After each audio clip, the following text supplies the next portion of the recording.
Hi everyone, my name is Eric Riely. I'm a senior business major here at Widener University, and this is my partner Bruce. We're going to be doing a interview with Carl Mandell today. He's the senior director of broadcast and entertainment for the Philadelphia Union. Could you tell us a little bit about yourself and your educational background? I'm from the Philadelphia area. I grew up in Philly and went on to Penn State and did my undergrad in telecommunications with a minor in film. And then from there, I did a couple internships in sports. So I was out in the Altoona Curve, which was the AA affiliate of the Pirates at the time, Right. and the State College Spikes, which was at the time AA affiliate or single A affiliate for the Cardinals. After that, I went out and did an internship with the Houston Astros. So I spent a season with the Houston Astros. And then from there, I went back to school, finished up school, and then I ended up getting my first job back out in Texas, where I was working with the Houston Dynamo, the Major League Soccer team. I was shooting at Rice University on a freelance basis, and I was also working part-time for Major League Baseball. After that, you want me to keep going? Yeah. After that, I went out to Knoxville, Tennessee, and I worked for the AA affiliate of the Chicago Cubs, the Tennessee Smokies. I opened up my own control room and production department there as they just opened up, a new renovation of their video production space. So I was the first person to work in that space. Spent 2 seasons there, and then I came back home to the Philadelphia area when the Union were getting started back in 2010. I've been with them ever since, and I started up the whole department and made it what it is today. Nice. Have you always known you wanted to pursue this as a career? No, not at all. Actually, I started out when I graduated high school and went to Penn State. It's funny how I got to this area because I once started out and thought I was going to be a computer engineer. Right. I was like, I love taking apart computers and building them and doing all these things.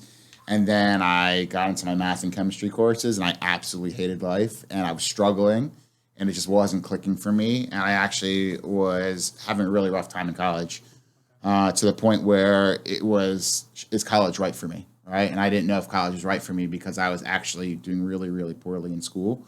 It wasn't making a lot of sense. I wasn't happy. And then I went to my advisor. It was very obvious I wasn't going to succeed in the computer engineering. I didn't want to sit there and be isolated by myself. And I'm like, hey, what else is out there? They're like, oh, well, there's marketing and things along those lines. And I'm like, oh, I'd like to go into the marketing major. I'm a creative person. I can do all these different things. But my grades were so poor at the time that I wasn't going to get into the major because I had already hurt myself with math and chemistry. And so when we were looking at other avenues, they're like, well, you say you're a creative person, you're outgoing, you like to speak with people, but you also like this technology side. We started looking into like journalism, film, telecommunications, and then I started reading about radio and TV. And I'm like, wow, that really seems like something that I'm really, really interested. Went into there, all of a sudden my grades skyrocketed back up over to a 3.0. So I really found what I loved. And that's how I got into my job. I ended up not knowing that I wanted to be in video production and broadcasting when I was taking it, but there was a writing intensive course, and I didn't like to write at the time. So I was looking through my major and all the different classes I could take. I found an intro to audio and video. Right. I started spending my time there. They're teaching me about cameras and production and editing and shooting. And I'm like, wow, I'm spending all my time in here. Came to the summertime. I'm like, oh shoot, I need an internship. Started looking on our alumni listserv internships. Saw that somebody was working at the Altoona Curve at the time. I'm like, wow, I like baseball. And I like this class that I just took. Like, why not try to apply myself here? Middle of summer, started clicking. I'm like, oh, wow, you know what? I can actually get paid in this field and make a career out of this. And so then I started channeling all my internships towards this, and that's how I found my love for what I do today. Would you say there's a direct correlation to like what you were learning about in school versus when you got to your internships and your jobs?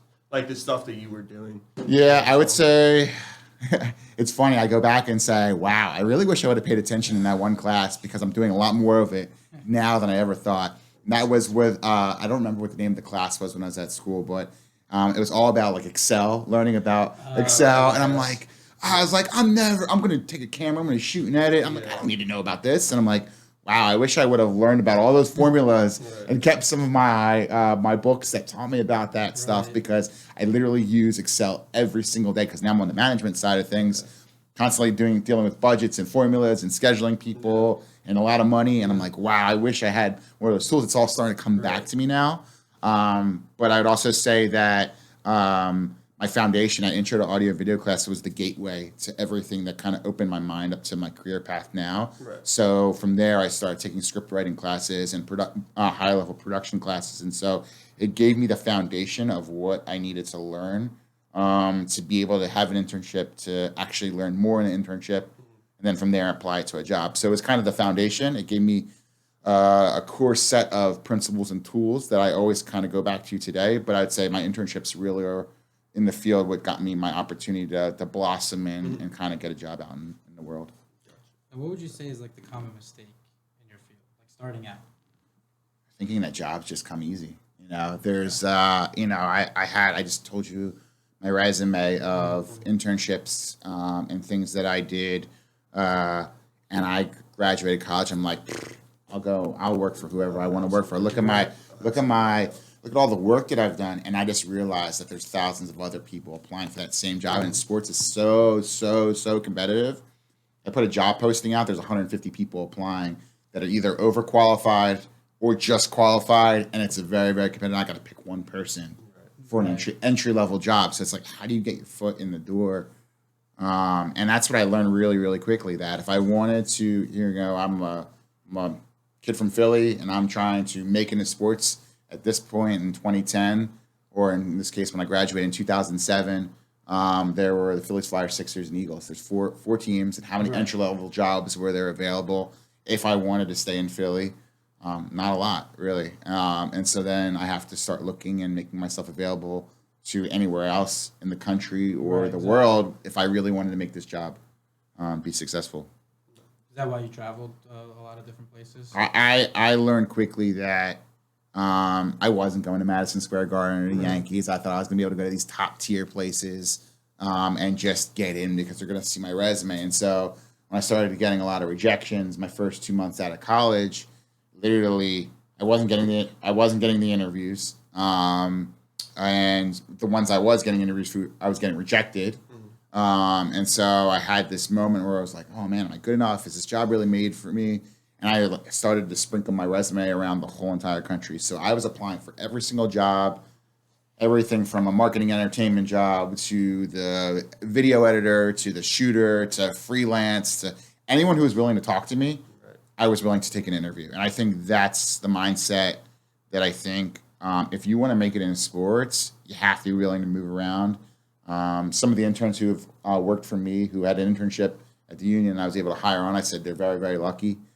One, because they did fantastic work and they were able to get a job and continue on. But to be able to not have to relocate for a job is in sports is very, very, very lucky in your first year. One of my interns, we sent down to Miami to enter Miami. They were an expansion team in MLS a couple years ago. Through my relationships, I was able to help him get an interview. He's living in Miami. He's a Philly kid. So you have to be willing to move around, and I learned that quickly.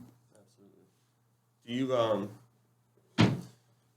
was it specifically sports that you wanted to get into, or was it kind of more the production side that you were looking for when you were looking for the job? Like, was it a specific sport, or kind of just the sports industry that you loved the most? That's a great question, because I think in trying to find my way when I went to Penn State, I really, I said I didn't really know what I wanted to do. I wanted to be this computer engineer. It wasn't working out, marketing, production. And I found I love this production. So then I found something that I loved, right? They always say, find something that you love to do and then apply it to somewhere else that you love. So I loved that I was in a school and I was shooting these videos. And I remember I shot a Cribs video back in college. I was going through the parking lot of my fraternity and shooting all the cars, and all these broke down cars that we had in college. And so I enjoyed the production side of things. Right. And I'm like, well, where am I going to take this to a job? And that summer, it kind of all clicked. I was like, I love baseball.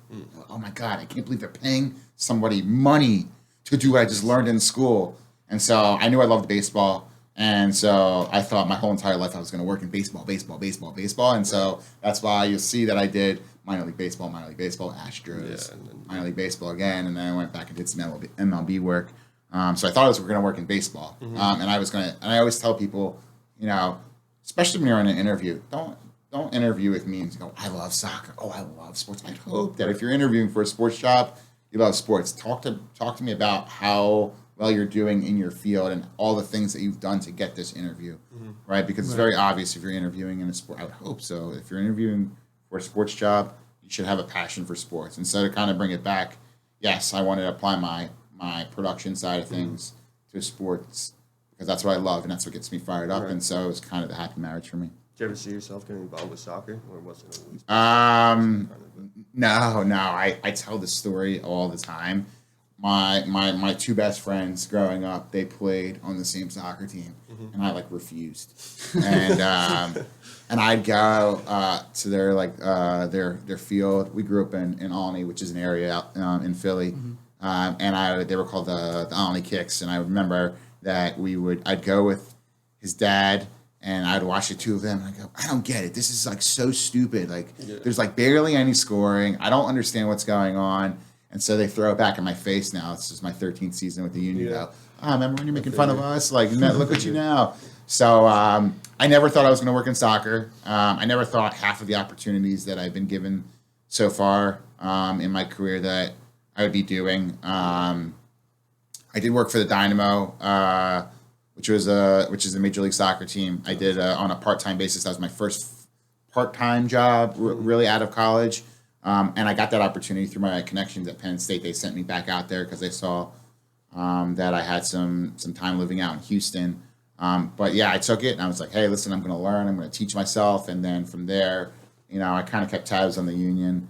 And I didn't know. I thought I was like, hey, I'm gonna commit 3 to 5 years to really try to make this work, and then we'll see where it goes. And the league's growing, the team's growing, and the area's growing, and it's been really, really exciting. I also have had the opportunity through my work at the Union that I direct Villanova basketball. That's awesome. I've worked for the Eagles on a part-time basis for the last 10 to 12 years. I've done the Phillies. I've done the Stadium Series for the Flyers outside of Lincoln Financial Field. Done a lot of sports, Army, Navy football. Yeah. A lot of really cool opportunities for me. So a general understanding of a bunch of different sports. Yeah, all those different freelance opportunities, they do help me bring back ideas to my current full-time job. And so, I always tell everyone who's in sports and marketing, production, I go, hey, listen, you go to a Flyers game or you're going out to Carolina Panthers game or whatever it may be, your phone is your best asset. You should be taking photos of everything that you see that inspires you. You should be Shazamming songs or taking a video of something that you see because you bring that back to your field, and that's how you get ideas. No one great idea comes just from your mind. It's because it's from something that inspires you somewhere else. So, Right. So switching over to the Union, what is a main thing that you want to focus on to separate from all the other MLS clubs? Production-wise.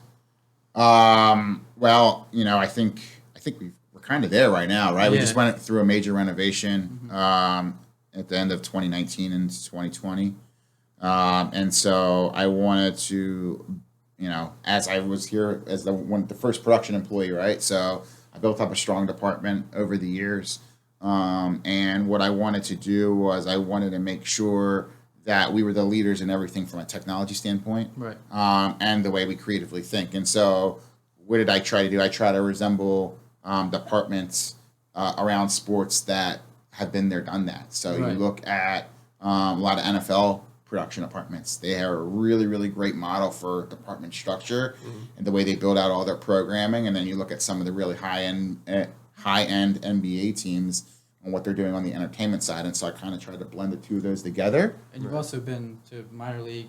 Yeah, exactly, so you right? kind of just took everything. Yeah. through But I really look at, for the most part, what the NBA is doing, and then from an entertainment side, and then from a production standpoint, what the NFL teams are doing. I try to blend that together, and then, for us, luckily, it's been an area of success where we've kind of elevated ourselves as one of the top, if not the top, production departments in the league, and it's been good so far.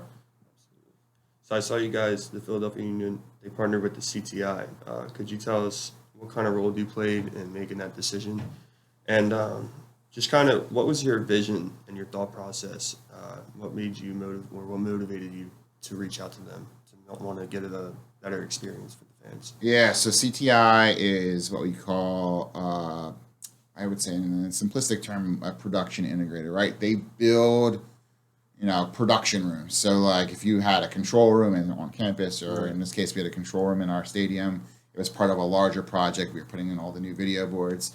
So how we got to them is we hired someone which was going to be our owner's representative, Right. which was Anthony James Partners. And what they did was we spoke with them before we even got to CTI. We said, hey, here are all the things that we want to do in our renovation. And so what they did is they set forth standard, here are the parameters on which the union would like to build and redesign. They went out to different integrators like CTI, so there was a couple other that were in play. And then just like you're interviewing somebody for a job, you're interviewing them for their business, or for them to work with us. So we interviewed them one by one, right? First, we see what their budgets are. Everybody has a different budget. For the most part, everybody's selling the same equipment. There's a couple things here or there, cameras and different wiring and different production pieces. But for the most part, they're all the same. We kind of set some parameters, and then we interview them. And so, when you're looking at all the same equipment, it all comes down to the people. And you want to make sure that, you get the most bang for your buck. So we did not go with the cheapest, and we did not go with the most expensive. We went with somebody right in the middle, who we really liked, the people that we interviewed who are going to be working on our project and that we were going to be working with over 6 months. And a long-term relationship with them as well was very, very important. Who walks away, once you walk away from the project, is there going to be a phone number that you can call? Did you establish a relationship with someone? And during the project too, like if you have a problem or something, you can just call them and you want to make sure. Exactly, right? Like I wanted to make sure that there was that face-to-face recognition, that we could feel comfortable with the people that we were speaking with. And so they kind of just checked off the boxes. When at the end of the day, when we went and interviewed everyone, we were like, we feel the best with these people. We like the body of work that they've done in other venues, and we were willing to give them an opportunity to work in our room. You felt like they really understood your vision too, and like what you wanted to accomplish. Yeah, I think they heard us, right? Like a lot of these companies, either they'll start with like a template and then they'll kind of build off. They kind of started from scratch. Oh, really? And said, let's just listen to what we wanted to accomplish, and they started from there. And I felt like they really just kind of absorbed what we were trying to do and made it their own. It was also a big project for them because of the type of technology that we were trying to put in. They didn't put in a lot of this technology in other areas, so it was a specialty for them to be able to win this project over because it was going to also showcase their company as well. Do they work with like other companies like the Philadelphia Union, or is your guys is kind of like the sports? No, they're based out of Atlanta. They've done stuff with the Atlanta Hawks. They did the Houston Rockets. They did. I don't remember all of the sports teams that they've done. They predominantly work in the Southeast. They also work a lot with CNN, which is based out of Atlanta. Okay. So coming up into the Northeast was probably the furthest that they've come up. But they've done this for a lot of different sports teams and television stations. How would you compare the Union's production compared to all the other MLS teams? Like what you do? I'm biased, right? I say they were the best. Yeah. They were the best of the best, Obviously, right? So, no, like I was telling you, right? We try to compare ourselves to like a lot of what the NFL and NBA is doing. I don't really. I could say I say this lately. I don't really care what the other MLS teams are doing. I want to make sure that when, quite frankly, our fans aren't even going to other MLS stadiums, right? They're coming to our stadium. They're taking in our product. They're probably fans of the Phillies, Flyers, Sixers, and Eagles. Exactly. So when they come, they're my main competitors, right? As much as I'm a huge fan of everything that they do, when our fans come to our game, are they getting an equal or better experience at our stadium? I like to think that they're getting a better experience because it's my work. And then when they're looking at the different videos and products that we're creating, are they wowed? Are they sharing it? Is there someone who's there who might not like soccer but like, wow, that was really cool. That was dope. I never seen that before. Those are the type of things that I'm trying to do. And then naturally, if I can keep and check off all those boxes, the rest of the league sees what we're doing and they're like, wow, like look what the Union are doing. They're sharing it and then they're taking it back to their department and saying, why aren't we doing this? Awesome. So we've had a lot of copycatters, which are great because it's very flattering see people do that. So your main goal is to be better than the Eagles, Phillies, and Flyers. You know, they're my friends. I have a lot of friends course, that work yeah. there. It's tough, right? We're like the new kids on the block, even though we're 13 years old, and these teams have been around So you got to for. be the loud kid. Yeah, we got to be loud, exactly, right? So I need to make sure that we're doing some crazier things. We had a stunt in Center City where we had Ed Bassmaster come smash a car with our mascot, and people thought that it was like a crazy scene. It was a rivalry video for when the New York Red Bulls were coming to town, but that was just crazy. Made it on Philly Reddit. Right. It said some crazy man smashing a car. Meanwhile, I had the police block off at the ends of the street, and it felt like this rogue, kind of grill style shooting where like this man's just like smashing his car and going absolutely nuts. People are taking their phone. We have to do those kinds of crazy things to kind of find our place in the market. Yeah, no. Yeah, I was gonna say because you don't really have as big of a market or like a fan base as the Phillies do or the Eagles do, so you got to do something.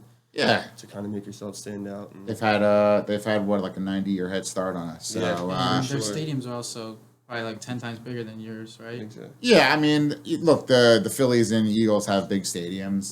The Flyers and Sixers play in a similar size stadium. That's true. Capacity, right? Ours is just a bigger field, Right. outdoors.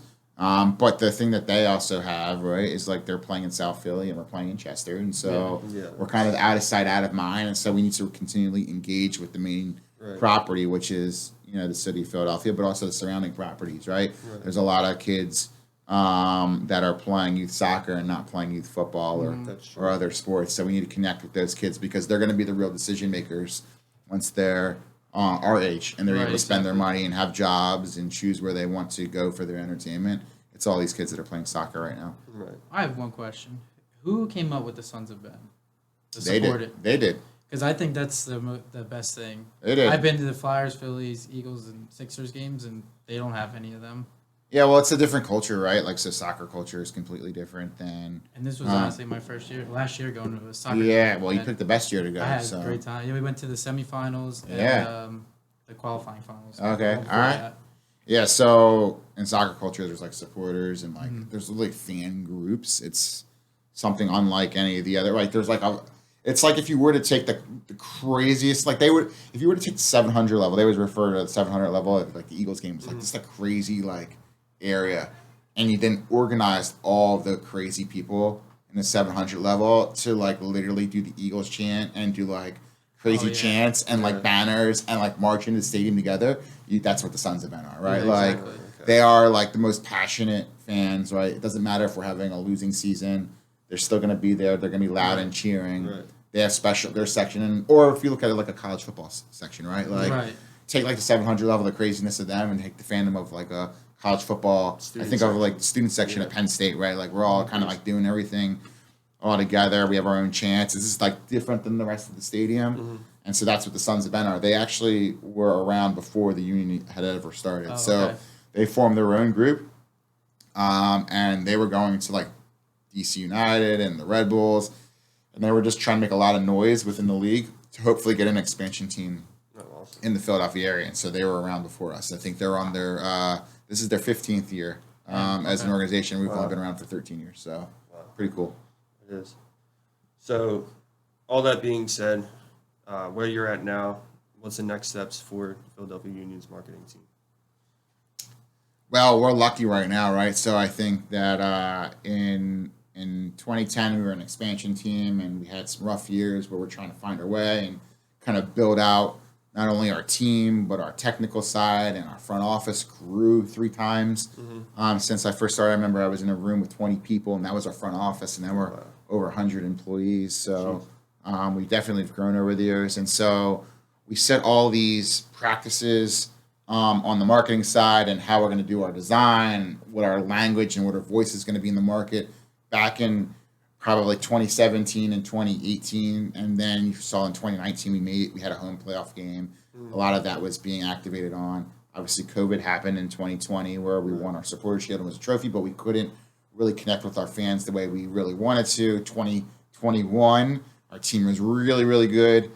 Made it to the Eastern Conference Finals, so a lot of our practices and policies were really kind of activating then. And right now we are in first place in the Eastern Conference. So it really helps on the marketing side when your team is really, really good that now you have a captive audience. Now everybody's paying attention to the union right now. And Right. so all these things that we've been practicing and putting in place back when the team was mediocre Decent, and right. kind of building up, we're able to really activate on now. And we have this captive audience. So now everything that we're doing, It's all we kind have of everything is coming together, right? So now we have people paying attention to all the different things, all the little things that we were trying out back a couple years ago. We know what we want to do, and now we have this captive audience, and hopefully we can make a title run so that we're prepared for hopefully a nice championship win. awesome. Yeah, that's great.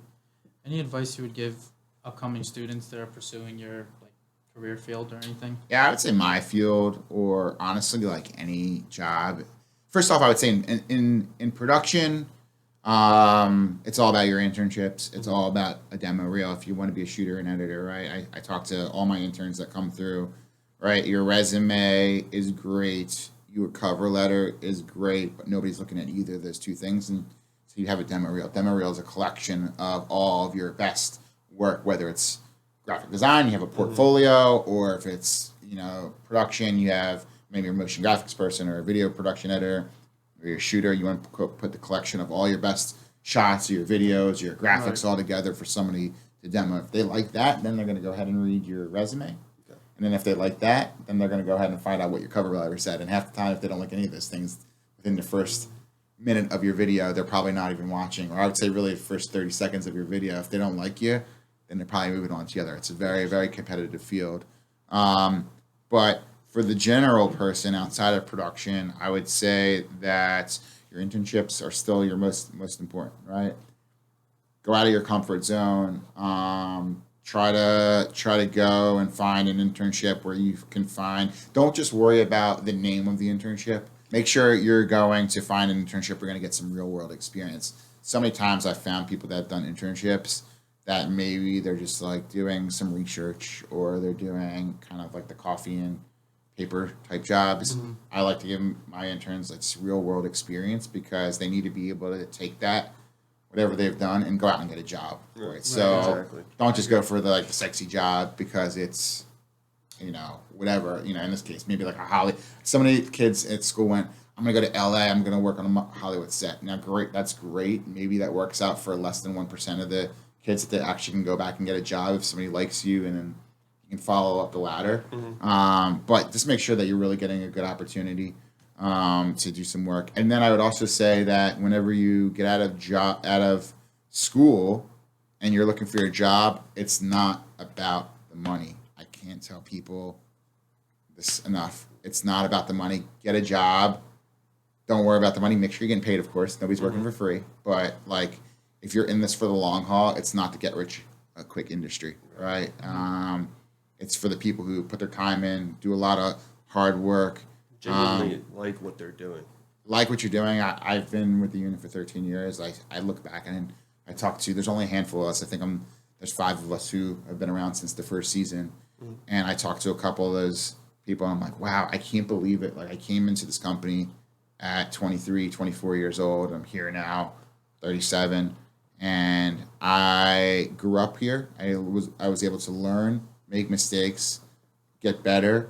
But we've created such a really, really cool, memorable experience here. And I've had so much fun every single day. There's a new story to tell every day. There's new exciting things. And so you just want to make sure that you find a cool opportunity that fits you in that way. Awesome. Yeah, that's great. I think I'm pretty good. Yeah. Thank you for coming Thank out, you sir. for Yeah, coming yeah. in. Thanks, guys. Enjoyed it. Appreciate it. Appreciate it so much. Awesome. Yeah. Thank you. You guys are good. Easy.